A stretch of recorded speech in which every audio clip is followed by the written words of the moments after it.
good news is that Liverpool and Mo Salah seem to have come to some sort of agreement. There is some form of, hey, you like us and we like you type situation going on here. And Mo seems pretty happy with the terms. There was this tweet that went out there, which we all translated from what I'm assuming was Arabic into English. And it said, hey, well done on getting the new deal. Well done on getting the time you wanted it for. The king does it how he wants. And I was like, what are you talking about Elvis for?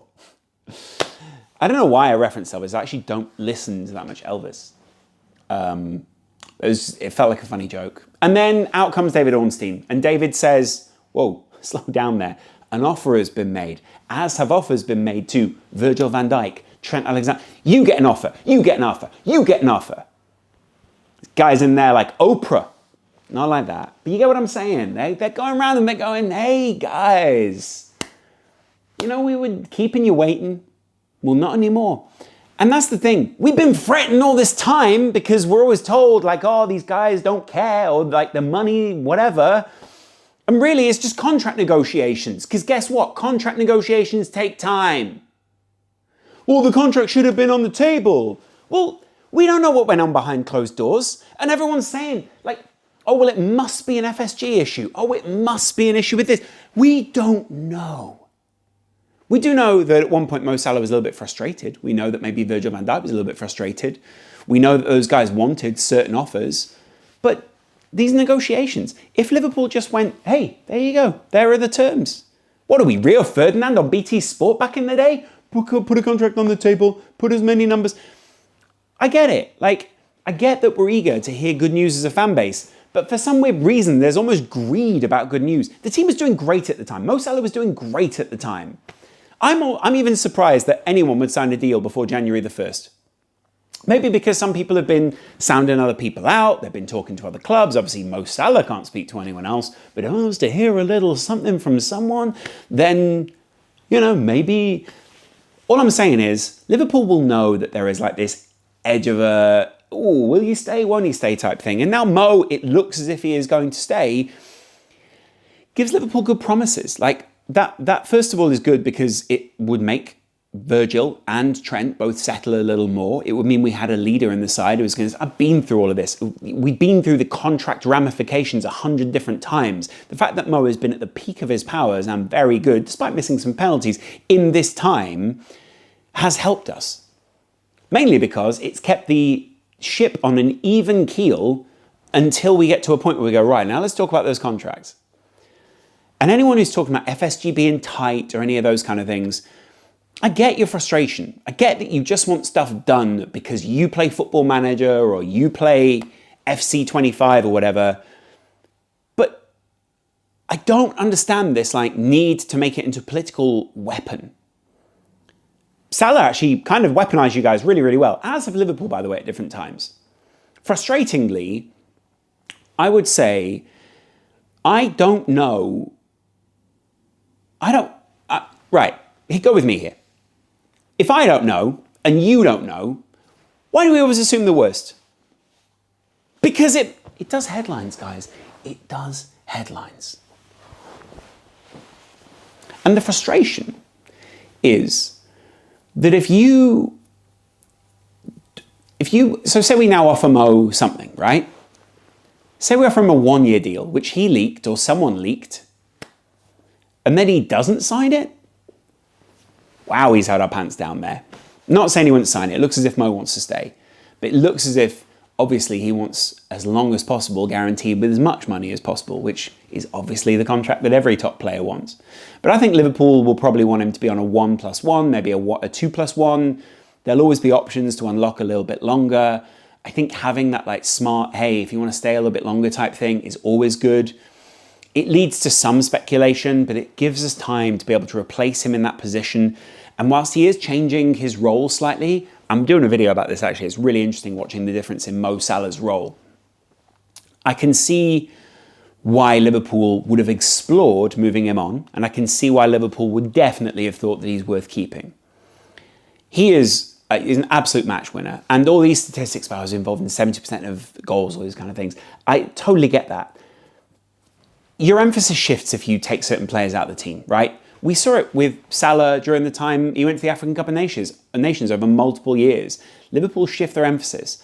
Klopp did it. We didn't lose a game in the time that Mo Salah was away. In fact, our emphasis shifted such a degree that I think we won all of those games in that period. And then the first game that Mo came back, I think we were slightly more unbalanced, should we say. Not that that's necessarily a bad thing. I'm just saying, I think we can put too much emphasis on the recognition bias that we want this contract to be signed, bias that we want this thing to,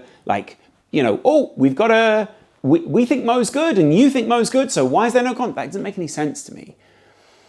If Mo wants to stay, fantastic. Holistically, it works great for the club. By the way, it shows top players that we will back them. It shows them that if you're good for the team, we will double down on you. It gives someone like Marmoush a really good opportunity to come and play with a fellow Egyptian. It gives us someone a bit of a pull, to be honest. Hey, this guy's one of the best players in the world. Do you want to come and play with him? Hey, this coach took him from being one of the best players in the world to continue being one of the best players in the world. It was longevity. We will rely on your individual skill, but we will also give you every resource possible, and we will take you from being someone who was seen as a flop at Chelsea, which he wasn't, someone who was seen as a mid-level player at Roma, and we will make you a superstar, not only in the Arabic-speaking world, but also in the English-speaking world. Mo is one of the top 3 best players of all time in the Premier League, on a lot of people's lists, right? Going with that, I think it also shows Liverpool aren't always going to take the same approach. And actually, sometimes unpredictability is a really good thing. For Mo Salah to be sitting at a table and think, well, Liverpool can't really walk away here, isn't great for negotiations. And actually, what we care about is the club doing well as much as we care about our relationships with the players. Liverpool can't have a situation where they go, well, they've got us over a barrel here. That doesn't work for us, and it doesn't work for them either. So, I get this. I get this whole, why aren't they just giving him a contract? Because if you gave him a contract like that, he'd just go, okay, well, give me more. You don't walk into negotiations not being able to walk away from a table. And also, Liverpool are a relatively unpredictable entity.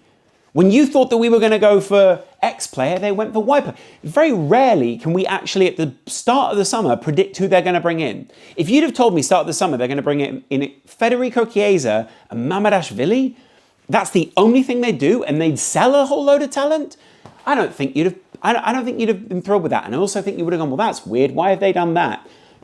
Because guess what? This is a war game. This is a scenario in which Liverpool are trying to outthink everyone else, and they can't come out and go, guys, here's the transfer policy. We're going to underrate this guy. We're going to overrate that guy. We're going to do this. It's not the way it works. But as a fan base, we have to learn to back these guys. And as a fan base, if we get another couple of years of Mo Salah, boy, are we really lucky. Boy, are we going to see someone else come in and be an understudy to Mo Salah? And will we see Mo Salah play more centrally? The answer is possibly yes. Will we see someone on the outside of him? The answer is possibly yes. Does this possibly also mean that we're playing some sort of war game with all 3 of them where we go, well, if Trent stays and Mo stays, then we need Virgil will stay and we'll need this. And if Trent doesn't stay, then we'll need someone who can do that. It's about the roles that we want these guys to play in a tactical side, and it isn't just about personality. Sure, we came back against Newcastle because of the personality, but there were small tweaks in there that Arne Slot had made, and he brought us back into that game. If we're all relying on the individual, then why didn't Mo Salah turn up in the first half? If we're all relying on the individual, then why is it we conceded 3 goals? Because systems and the way that we play them are so key outside of that.